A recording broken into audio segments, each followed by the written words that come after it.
শুভ সকাল বন্ধুরা, সবার দিনটা খুব ভালো কাটুক, সুস্থভাবে যেন সবাই থাকতে পারেন, ভালো যাক সারাটা দিন, এই কামনাই করছি। আর একজন মহান কবির দু লাইন কথা বলবো আমি একটা জিনিস করতে করতে। কি বলছি দেখুন, এখানে দেখুন একটা ডিম আছে, ডিমটার মধ্যে আশা করছি দুটো কুসুম আছে। একটা কথা আছে না,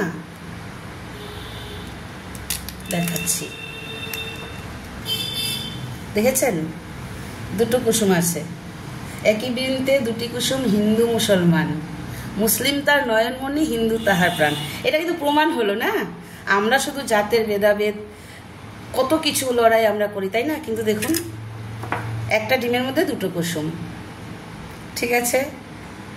তো আমরা কত ভেদাভেদ, মানুষের মধ্যে মানুষের লড়াই, কত কিছু করি না? কিন্তু আদৌ আমাদেরকেই তো আমরা এরকমভাবে তৈরি করেছি, ভগবান করেনি। তো এই আর কি জ্ঞান দিয়ে ফেললাম একটু বেশি। তো ঠিক আছে, ভালো থাকবেন সবাই, সুস্থ থাকবেন।